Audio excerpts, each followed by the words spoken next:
Now you will say, I can hear it already being said, you may be saying it already to yourselves because the defense mechanisms kick in. And in any case, Lorry already said it for you. And I hope Professor Ramadan won't feel the need to say it again, but if he does, fair enough. You may say, that's not the real Islam. Those aren't real Muslims. Now, isn't that a fascinating objection? Is there anyone in this room, I exempt Professor Ramadan because it's his turn to speak next, is there anyone in this room who would care to arbitrate that question? Who is to say, where is the authority that defines who is a true son of the Prophet or a true interpreter of his work? Part of the problem to begin with, and it's part of the problem because it is a religion, is that it's perfectly true to say we don't know who the true Muslims are. How right that is, who does speak for it. Only the second problem with defining Islam as peaceful, only the second problem with defining it as peaceful has to do with the fact that it's highly fissile and highly schismatic, that there is a civil war going on within it, the religion of peace. As we speak, at least one civil war between the votaries of this religion of peace is already taking place, and some of it is exported outside that world into ours, very salient fact. The first reason, though, is this. Islam makes very large claims for itself, very large claims indeed.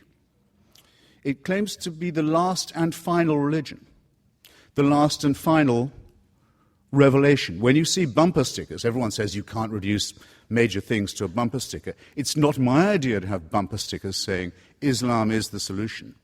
It's a well-known slogan, actually, of parties associated with the Muslim Brotherhood. They say Islam is the solution for everything. It takes care of all your life and the one to come. Sexuality, political economy, banking, diet, relations with other religions, everything. It's a total solution. What is creepy about the word total? I hope I don't have to tell an audience like this. It's the first 5 letters of the word totalitarian. It's absolute. It's absolute. It's all-inclusive. It's unanswerable. And oddly, for a religion that makes such large claims, notice another thing about Islam, it doesn't particularly like having these claims questioned or scrutinized. In other words, just as there is with all religions an inverse relationship between the claims they make and the evidence they can produce for them, you must have noticed that, with Islam, a younger religion, and perhaps therefore more in its first flush, there's an extraordinarily strong willingness to say that any challenge to its absolutist claims is by definition profane. And profanity and blasphemy can be the antecedent to very severe punishment, and often are, for Muslims and for non-Muslims. And this is not a road of peace, in my submission. Thus my first point completed. Let me go straight to some of the points, and I'm not going to respond straight away to some of the claims, on all the claims, but during my talk, as it is the introductory speech, let me highlight some of the points. When I got the question, of course, as a Muslim and as a believer, but as someone who is coming from within the realm of religions, it was quite clear that to put it that way was not the right question to ask. Is Islam a religion of peace, or is Christianity, or is Judaism, or is Buddhism a religion or a spirituality of peace? Doesn't mean anything for me. It's not the right question. It's not the accurate question. Not because I think that there is a good Islam and the right Islam, and there are people who are acting in the name of Islam who are not representing what Islam is. This is not my point. I never said that, by the way. But the point for me is really to try to deal with a phenomenon, with religion from within, and to try to understand the dynamics and to understand the trends and to understand the diversity. So just to essentialize one religion by saying it's all about war, it's all about peace, and even, said by George W. Bush, doesn't mean anything for me.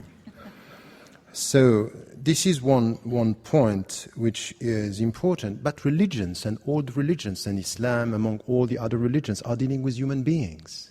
And if you deal with human beings, you deal with violence and you deal with peace. You deal with violence. Because human beings, by definition, have to do with violence. They have to deal with aggressivity, with wars.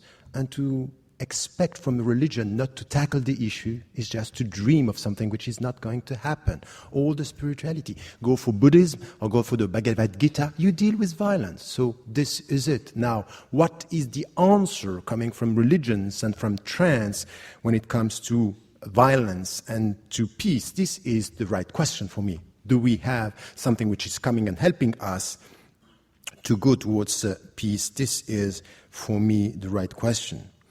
So now, once again, when I have people speaking from outside, and it's especially the case these days when it comes to Islam, is we speak about Islam and we speak about, something which is a religion that is perceived through one window or through one interpretation, and we very often take what is visible through the media. But Islam is as complex as Christianity and Judaism and Buddhism and Hinduism.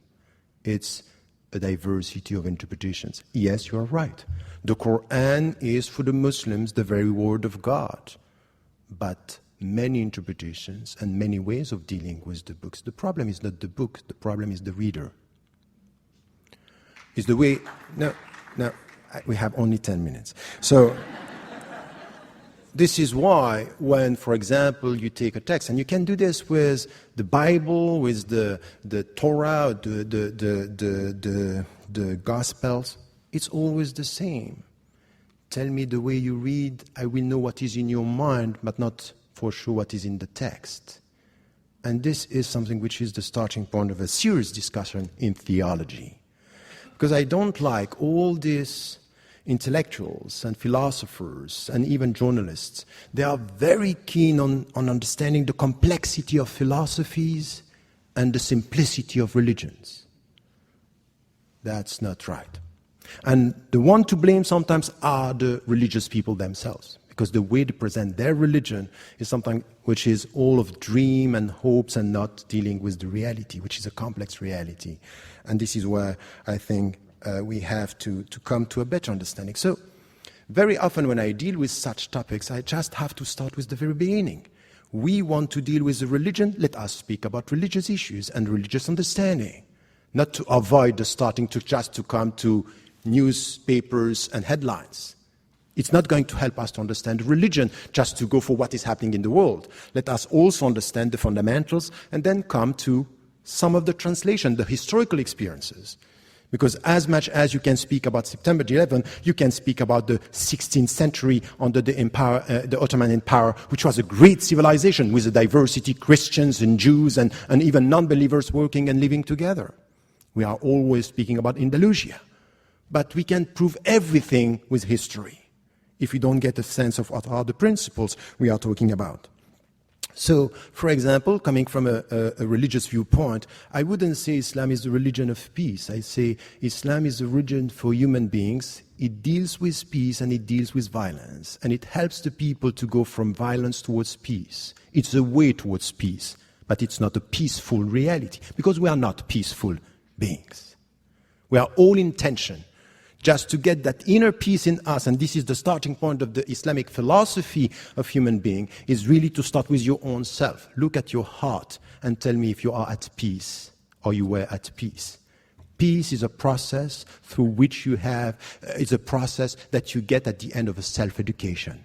Educate yourself to get this inner peace. This is coming from the universal message of all the religions. You get this in Buddhism, before even speaking, or not even speaking about one God, but you get it in Judaism, you get it in Christianity. Educate yourself to get that peace. So you have to deal with your inner wars and tensions. So this is the way we have to deal with the issue about peace. And the starting point is spirituality. Why? Because at the end of the day, it's really something which is important. And this is the difference that you can find between Islam and the Greek tradition. If you come back to Socrates, Socrates was saying your body in itself is bad. And this is why you have the soul helping you to educate your body and to master your body. In Islam, there is nothing like that. Your body is not bad, is not good, and your soul is not bad, is not good. It depends on what you are going to make out of it. It's your responsibility because you are free. Your dignity is in your freedom, and you have to use your freedom to make it bad or to make it good. Take the good decision for your body, that's good. Make the bad decision, that's bad. So it's all a question of educating yourself with your own body. And it's exactly the same when it comes to the understanding of the world. So this way towards peace, it's based on education. It's based on a spiritual way of dealing with yourself. And you know what is the meaning of that? The very essence of what I'm trying to translate now is jihad. So this is something which is coming from the classical tradition. And once again, the classical tradition is helping us understand jihad is resist the bad to promote the good. And the bad is in yourself first. And then you will try to get the good. And to get the good is this inner peace. So jihad is not the way towards war, it's the way towards peace. Because you have, as a human being, intrinsically to deal with your inner wars and inner tensions. It's exactly the same in the world, that what we have to do, you will find something which is the will of God. What is the will of God? Diversity. He made you tribes and nations in order for you to know each other. But you know the risk of diversity? It could be lots of knowledge and potential wars. So you have to educate yourself to live with others and with this diversity to know each other. So you can look at Islam saying, you know what Islam claims? It's the last and final religion. It's not enough to end with this sentence. The most important thing is what Islam is saying about the other religions. That you have to remove them from the earth? No. He made you tribes and nations in order for you to know each other. So respect the Christians, respect the Jews, respect the people who were before you. So it's a call towards respect that you find also in the text. So yes, you will have Muslims. They will take one dimension and interpret this as it is the final religion, we are not going to deal with all the others. But you cannot deny the fact that through history, Muslims in many situations, in many historical situations, were dealing with this diversity, and we learned from the Middle Ages and we learned from the Ottoman Empire that Muslims are able to deal with diversity and take from the Jewish tradition. Maimonides was speaking Arabic better than me. He was a Jew, and he was an intellectual, and he was a theologian, and he was dealing with respectful people. So all these Muslims were wrong Muslims because they didn't understand that the final religion should not listen to the first monotheistic tradition? That's not true. You cannot reduce this in such a way. It's too simplistic to represent what a religion is and what a history and a historical experience is. So this is for me something which has to do with the diversity that we have, that it's rooted in the Islamic tradition as well, in the classical tradition that we find it. So when you deal with diversity, know that you need to promote, and it's out of your personal education, mutual knowledge, to get respect. But you also have to deal sometimes with oppressors and people who are going to try to take over, and you have to resist. And this resistance, in order to reform the world for the better, is the very meaning of jihad. Now, once again, I will never deny the fact that some Muslims, some theologians, in history and now, are using some of the verses in a way which is, for me, unacceptable. And I go even further than that. Just after September 11, when I was invited by Time, I came here and I was asked about this. I said, you know what, it's not only not good and not Islamic, it's anti-Islamic what they are doing. It's against my religion. It's against the principles. So I'm not saying this is the good religion and this is bad. I acknowledge the fact that they are interpreting the text in a way. But what I'm saying from where I am, from within my tradition, is this is anti-Islamic. This is not the right way to deal with the text. So you cannot reduce this into something which is, the only right Muslims are the Muslims who are acting the way I believe Islam is, meaning bad. I think it's not fair. It's not a discussion that we can have. So let me come to my conclusion here. At the end of the day, if you go through the text and you understand the philosophy of this way towards peace, dealing with your own wars and inner tensions and the tensions within the society. You will find interpretations within Islam that are promoting something which has to do with peace without avoiding violence, because we all have to deal with our violence. This is something which is important, and in history you will find the examples for this and for that. So don't rely on history. With history you prove whatever you want. But at the end of the day, this is exactly the case for all the philosophies. All the people who are promoting human rights, we all have to do something which is out of humility to check our people. Because with the best means, you can promote the bad or the worst attitude. In the name of human rights, we want to kill people. In the name of human rights, we can promote and support the war in Iraq and Afghanistan, where so many innocent people have been killed.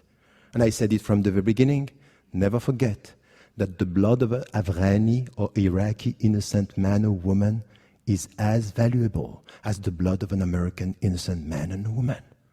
No discussion about this. So the best ideology in the name of human rights, in the name of democracy, could be used by people to promote the worst.